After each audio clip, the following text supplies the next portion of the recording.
오늘은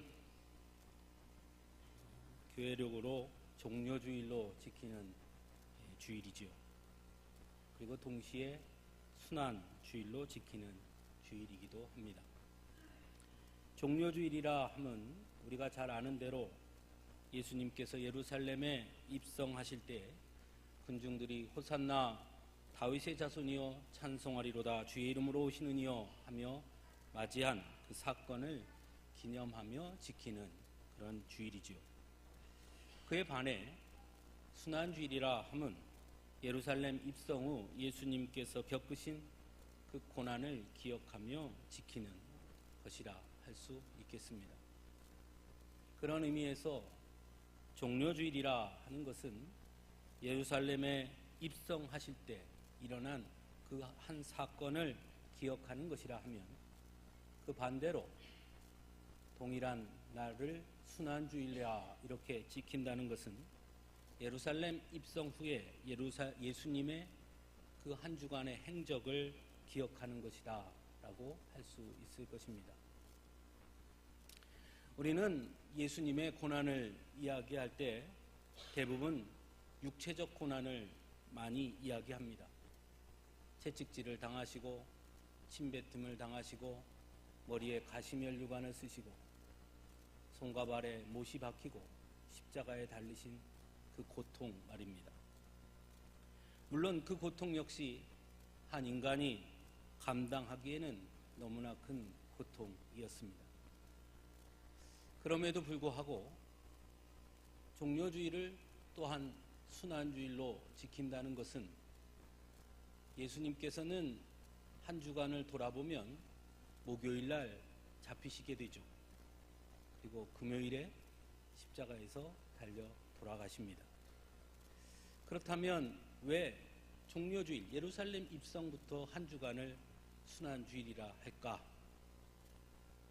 거기에는 그 예수님의 고난과 순환이 단순히 육체적인 그런 고난, 그 순환 이외에 또 다른 고난과 순환이 있기 때문 아닌가 생각해 봅니다. 어쩌면 예수님은 예루살렘 입성할 때부터 이미 고난과 순환을 받고 계시지 않았는가 생각해 보게 됩니다. 먼저 예루살렘에 입성할 때의 장면을 한번 머릿속에 떠올려 보시기 바랍니다. 수많은 군중들이 호산나를 외칩니다. 종려나무가지를 흔들고 자신들의 겉옷을 길에 펴니다. 환호합니다. 그런데 성경 어디에도 그 장면에서 예수님의 반응은 아무것도 나타나지 않습니다. 예수님은 단 한마디 말씀도 하지 않고 아무런 반응도 보이지 않습니다. 저 같으면 손을 흔들어서 그래 내가 왔다 이렇게 할 만도 하지요. 그런데 하지 않습니다. 왜 그러셨을까요?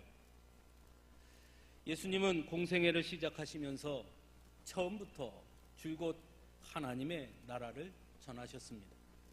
첫 일갈이 회개하라 하나님의 나라가 가까이 왔느니라 였습니다.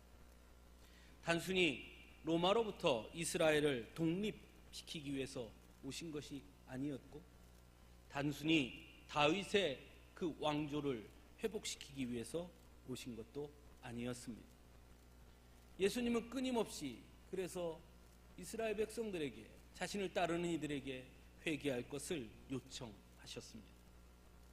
그러나 그렇게 수없이 외치고 그렇게 수없이 가르쳤지만 예루살렘에 들어서는 이 예수님을 맞이하는 사람들의 반응은 완전히 달랐습니다.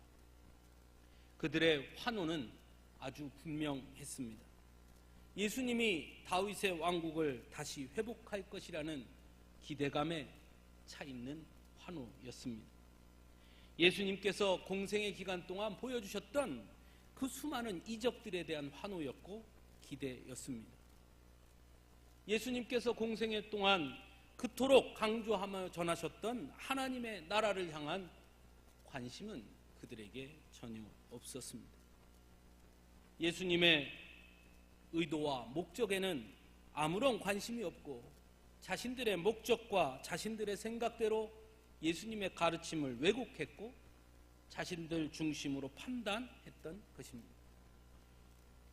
그래서 자신들의 이익을 이루어줄 뿐으로 예수님을 바라보고 예수님께 기대했던 것입니다. 이러한 모습을 보시는 예수님의 마음은 어떠했을까요? 기뻤을까요? 아마 아팠을 것입니다. 아니, 고통스러웠을 것입니다. 예수님께 환호하고 예수님을 따랐지만 정작 예수님의 가르침에는 관심이 없고 오히려 그 가르침을 왜곡하며 예수님을 통해 자신들의 목적을 이루려고만 하는 그 군중들의 모습을 보며 아마 예수님은 너무나 고통스러웠을 것입니다. 그래서 예루살렘 입성할 때 우리 주님은 이미 큰 고통 가운데 계셨을 것입니다. 오늘날에도 이러한 경우가 있지요. 우리들 안에 말입니다. 하나님을 따르고 예수님을 믿는다고 하지만 정작 하나님의 뜻과 예수님의 가르침보다는 우리의 필요와 목적을 위해 하나님의 말씀을, 예수님의 가르침을 왜곡하고 예수님을 도구로 생각하는 그런 사람들이, 아니 그런 경우가 우리들에게도 또 많은 사람들에게도 있음을 보게 되지 않습니까? 그런 이들을 볼 때 우리 예수님은 어떠할까요? 분명 아파하셨을 것입니다. 지금도 여전히 그런 이들을 보며 아파하고 계실 것입니다. 두 번째로 예루살렘 입성한 이후 예수님의 겪은 고난, 그것은 배신이었습니다. 자신을 따르던 제자 가룟 유다는 은 30에 예수님을 팔아 넘깁니다. 예수님이 잡히시던 날 밤에 제자들은 모두 예수님을 버려두고 도망치고 맙니다. 3년이라는 시간 동안 누구보다도 예수님을 잘 알고 있던 그들이었습니다. 그들은 예수님께서 행하신 기적과 이사를 바로 옆에서 보고 경험한 사람들이었습니다. 그들이 풍랑을 만나 죽게 되었을 때 예수님은 그들을 건져주시기도 했습니다. 제자들에게 이미 예수님은 자신의 죽음을 이미 그 이전에 말씀하시기도 했습니다. 하지만 정작 로마 군인들이 나타나자 그들은 자신들의 목숨을 구하기 위해 예수님을 버려두고 도망치기에 바쁩니다. 더 나아가 베드로는 예수님의 목전에서 나는 예수님을 모른다고 부인하고 저주하기까지 합니다. 베드로가 누굽니까? 주는 그리스도시요 살아계신 하나님의 아들이십니다 라는 멋진 고백을 했던 자 아니었습니까? 결코 예수님을 버리지 않겠다고 호언장담한 사람이었습니다. 하지만 그랬던 베드로가 자신의 상황이 위태로워지자 예수님을 모른다고 부인하고 더 나아가 저주하기까지 합니다. 그것도 예수님이 보고 있는 데서 말입니다. 이런 제자들의 모습을 본 예수님의 마음은 어떠했을까요? 가시 면류관을 쓴 것보다 어쩌면 이것이 더 고통스럽지 않았을까요? 채찍질을 맞는 것보다 어쩌면 이 배신감이 더 아프지 않았을까요? 어쩌면 제자들의 이런 모습이 혹 우리의 모습, 나의 모습은 아닌가 생각해 봅니다. 좋을 때는 주님만 따르겠습니다. 주를 위해 모든 것을 드리겠습니다. 하지만 정작 내 삶에 문제가 생기고 어려움이 생기거나 또는 세상적 물질 앞에, 권력 앞에 서게 되면 너무나 쉽게 주님보다 물질을, 주님보다 세상 권력을, 주님보다 나의 삶을 향해 서 있는 것이 오늘 우리들의 모습은 아닌가 하는 것이죠. 그런 우리들의 모습을 보면 예수님은 어떠하실까요?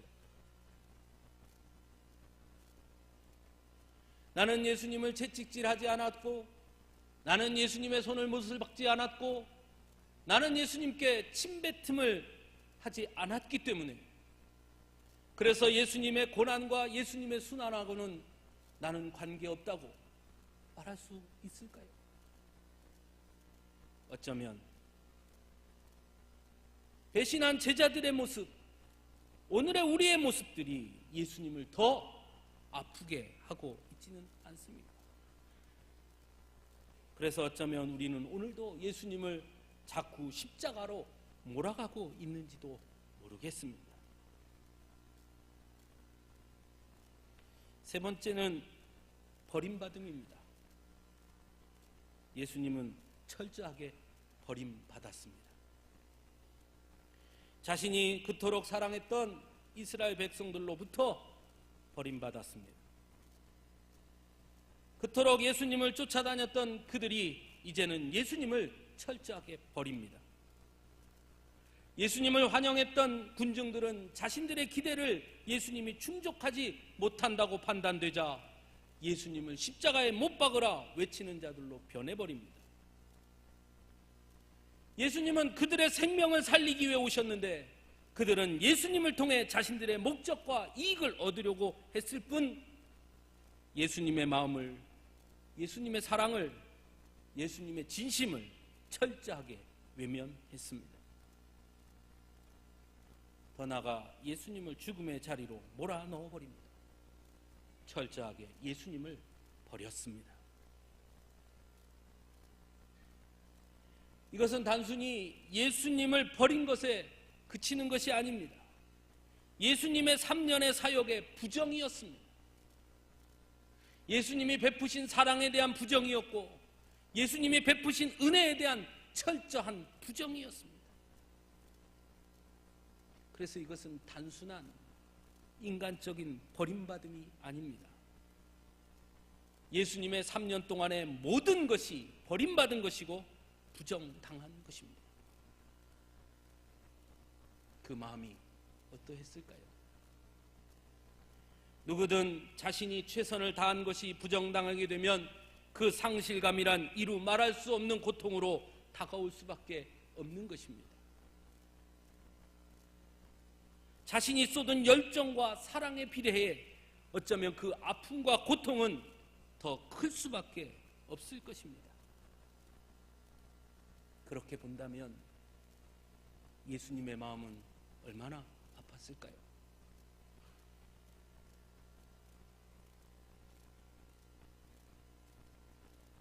병든 자를 고쳐주기가 얼마며 배고픈 자들을 먹인 것이 얼마며 주의 말씀을 가르쳐 주신 것이 얼마인데 그 모든 것이 부정당한 그 주님의 마음은 어떠했을까요? 사실 오늘 우리들의 삶 속에도 이런 모습이 없다고 과연 단언할 수 있을까요? 내가 필요할 때는 주님 주님 하지만 정작 내 뜻대로 되지 않으면 너무 쉽게 하나님을 원망하고 하나님을 버리고 있지는 않습니까? 예수님은 아팠습니다. 우리가 생각하는 것 이상으로 아프셨을 것입니다. 왜냐하면 우리가 생각하는 것보다 더 큰 사랑과 은혜를 주셨기 때문에 말입니다. 사람들이 예수님을 버린 것보다 더 큰 고통이 있었습니다. 그것은 하나님으로부터도 버림받았다는 사실입니다. 겟세마네 동산에서 자신의 죽음을 앞두고 예수님은 간절하게 기도합니다. 하지만 그 기도가 끝나기가 무섭게 로마 군인들은 예수님 앞에 들이닥치고 결국 예수님은 십자가를 지게 됩니다. 하나님의 뜻이라면 무엇이든 순종하신 분이 바로 예수님이었습니다. 그래서 죽음 앞에서도 내 원대로 마시옵고 아버지 뜻대로 되기를 원하나이다 라고 기도했습니다. 그 기도대로 하나님은 예수님의 뜻이 아닌 하나님의 뜻대로 예수님을 이끄셨고 십자가를 지게 하셨습니다. 물론 그것이 아버지의 뜻이었고 그것 외에는 죄인들을 구원할 방법이 없는 것이며 예수님 또한 그것이 자신이 감당할 사명임을 알고 계셨지만 그럼에도 불구하고 예수님 또한 사람입니다. 예수님은 괴로웠습니다.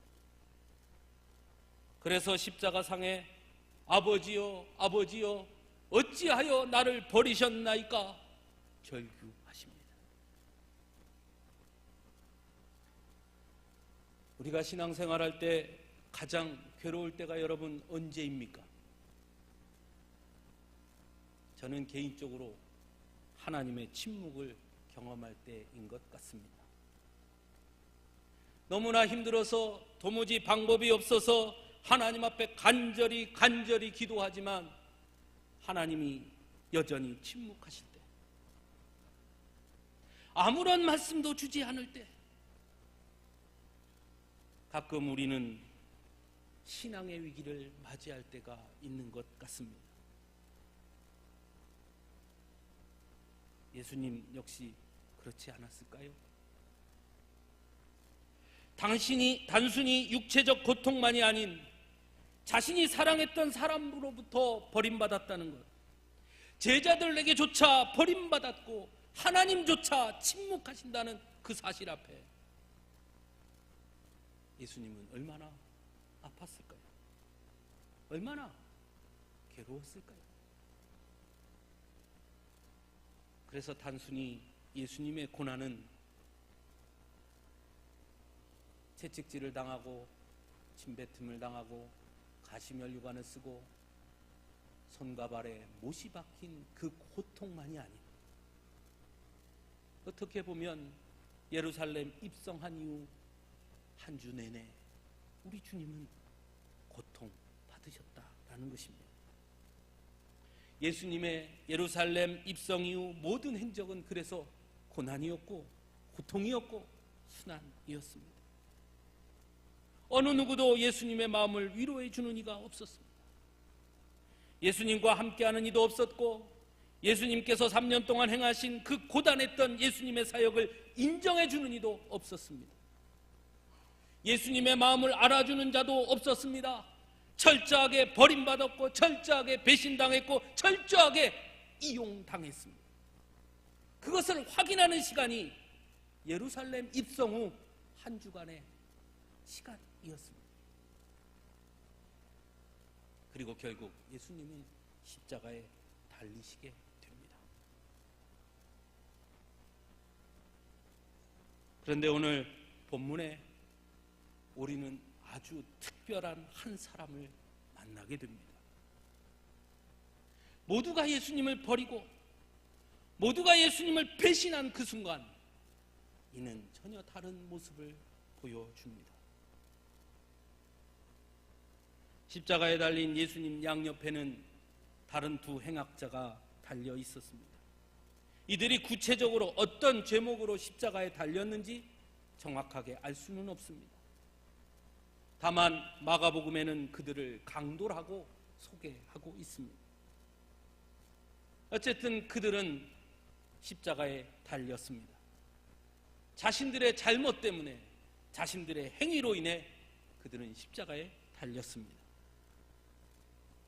그들 중 한 행악자는 자신의 잘못으로 십자가에 달려 있으면서도 내가 그리스도가 아니냐, 너와 우리를 구원하라 하며 예수님을 비방합니다. 무슨 뜻입니까?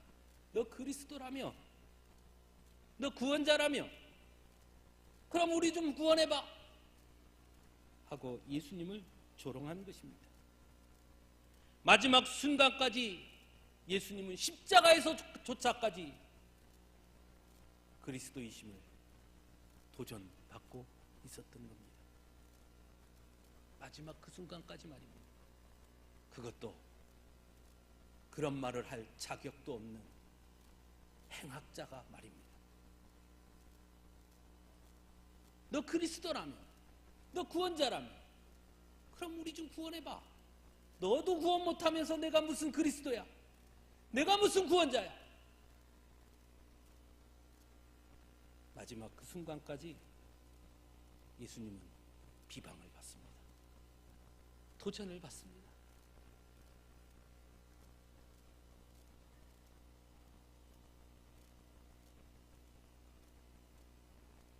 예수님이 예루살렘에 입성할 때 환호성을 지른 자들, 예수님을 버리고 도망간 제자들, 그들의 집합제가 그 행악자 아닙니까? 자신의 잘못은 돌아보지 아니하고 여전히 예수님 앞에 나와 조롱합니다. 비방합니다. 뭔가 한번 보여봐. 뭔가 한번 해봐. 여전히 예수님을 자신의 필요로, 자신의 도구로만 보고 있는 그 행악자의 모습. 하지만 또 다른 행악자는 달랐습니다. 그는 오히려 예수님을 비방한 행악자를 꾸짖습니다.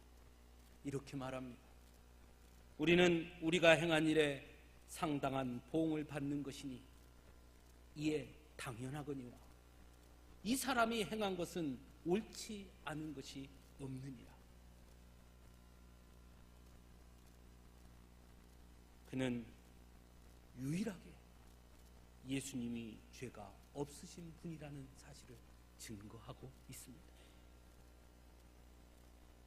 예수님이 사랑을 베푸신, 그토록 사랑했던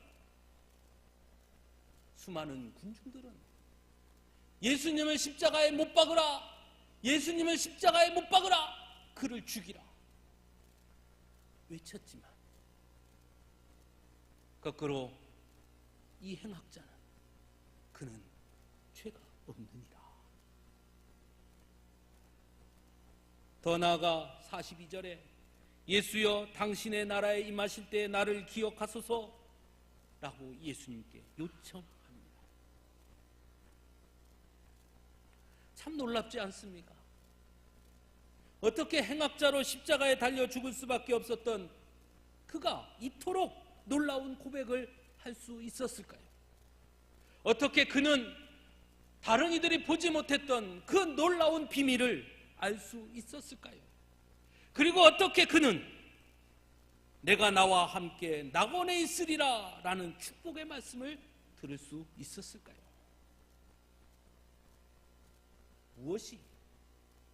무엇이 그로 하여금 이 모든 것을 깨닫게 했을까요? 오늘 본문에 보면 그 이유를 찾아볼 수 있습니다. 첫째로 그는 40절에 의하면 다른 행악자가 예수님을 비방하자 그는 예수님을 비방한 행악자에게 내가 동일한 정죄를 받고서도 하나님을 두려워하지 아니하느냐라고 꾸짖었다고 증거합니다. 즉, 이 사람은 하나님을 두려워했습니다. 예수님을 비방한 행악자는 십자가에 달려 있으면서도 하나님을 두려워하기보다 여전히 예수님을 통해 자신의 이익을 추구하자 했지만 이 행악자는 자신이 받는 십자가형이 당연한 것이라고 받아들입니다. 자신이 죄인임을 인정하는 것이죠. 그래서 그는 하나님을 두려워합니다. 이것이 달랐습니다. 예수님은 이 땅에 죄인들을 구원하러 오셨다고 분명히 말씀하셨습니다. 마가복음 2장 17절에 건강한 자에게는 의원이 쓸데없고 병든 자에게야 쓸데있느니라 내가 의인을 부르러 온 것이 아니요 죄인을 부르러 왔노라 분명히 말씀하셨습니다.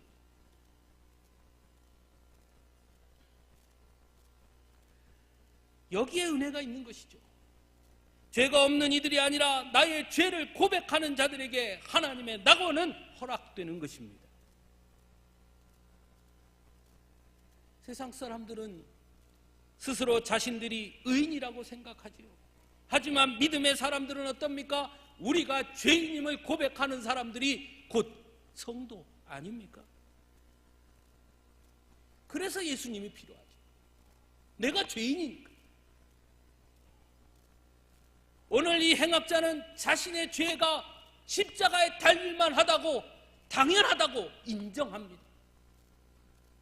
그 죄를 인정하고 나니 하나님이 두려워지는 것입니다.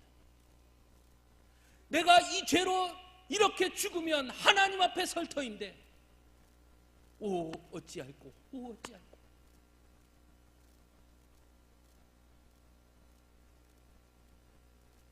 사랑하는 성도 여러분, 우리가 기억해야 할 것은 우리가 죄인이라는 사실을 잊지 말아야 한다는 사실입니다. 그래야 하나님이 두려워집니다. 하나님을 두려워하지 않는 이들이 너무 많습니다. 요즘 우리 사회를 떠들썩하게 하는 사건들을 보십시오. 유명 연예인들의 행위, 법무부 차관이나 했던 사람들의 그 행위, 소위 사회의 지도층이라 하는 사람들의 그 모습, 그 어디 하나님을 두려워하는 모습이 있습니까?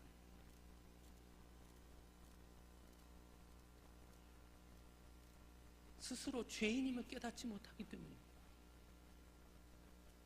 이 행악자의 다름은 거기에 있었습니다. 나는 죄인입니다. 그래서 하나님을 두려워합니다.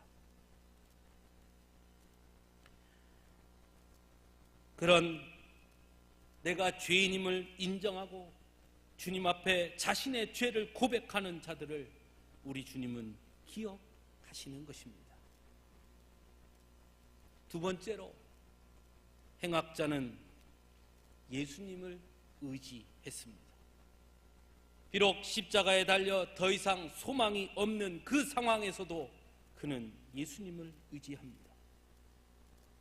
예수님이 많은 기적을 베풀고 많은 사람들이 환호성을 올리며 예수님을 따를 때 그 곁에 함께 영광을 누렸던 제자들과 사람들은 예수님이 로마 병정에게 잡혀가자 모두 예수님을 버렸지만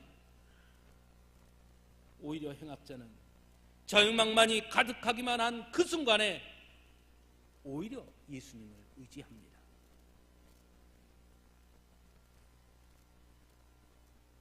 지금까지 어떻게 아주 중요합니다. 하지만 저는 오늘 이 행악자를 보며 더 중요한 것이 있음을 깨닫습니다. 그것은 바로 오늘 이 순간 어떻게, 그것이 더 중요한 것입니다. 지금까지 어떻게 살았느냐, 지금까지 어떻게 예수님을 따랐느냐, 지금까지 어떻게 예수님을 경험했느냐, 중요합니다. 하지만 더 중요한 건 바로 오늘 지금 이 순간 나는 누구를 바라보고 있느냐, 그것이 더 중요한 것입니다. 오늘날의 많은 신앙인들 중 많은 분들이 지금까지 어떻게만을 의지하며 삽니다. 내가 어린 시절부터 어떻게 하나님을 섬겼는데, 내가 지금까지 어떻게 하나님을 섬겼는데, 한때는 내가 이렇게 기도했고, 한때는 내가 이렇게 하나님 앞에 헌신했고, 한때는 내가 이렇게 하나님께 드렸고, 지금까지 어떻게? 우리 아이가 어린 시절에는 얼마나 하나님 잘 섬겼는지 모릅니다. 주일학교 다닐 때는 얼마나 신앙생활 잘했는지 모릅니다. 지금까지 어떻게? 그러나 우리가 질문해야 할 것은, 그럼 바로 오늘 지금 이 순간 나는 누구를 바라보고 있느냐, 그것입니다.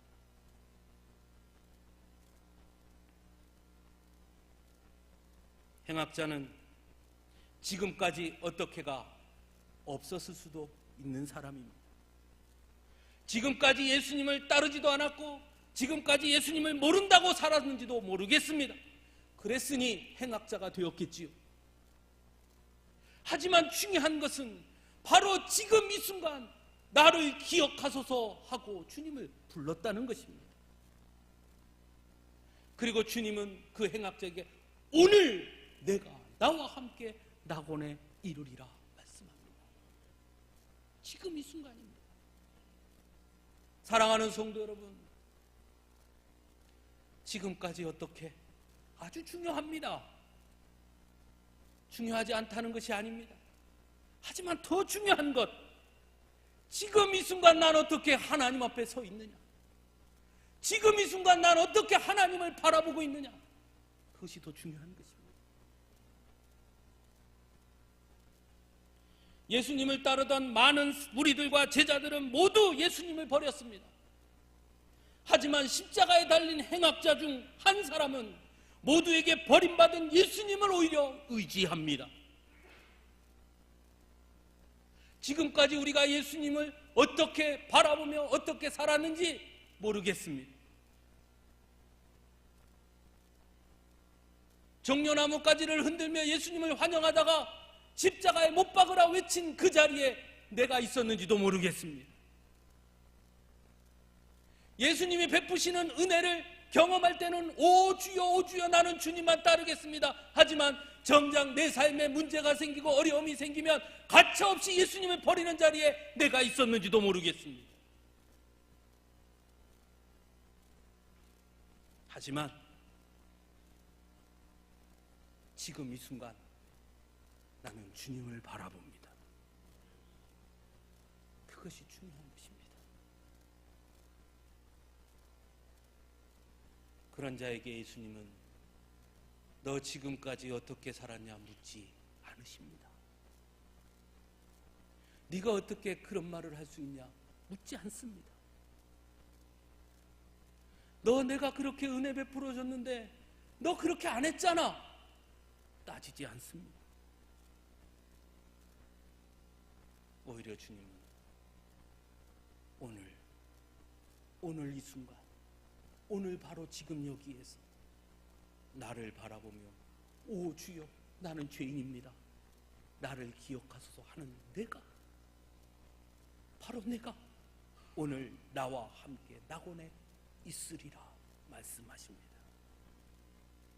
사랑하는 성도 여러분, 예수님은 왜 고난당하셨습니까? 누구 때문입니까? 예수님을 십자가에 몰아놓은 것이 누굽니까? 지금까지의 나이지 않았습니까?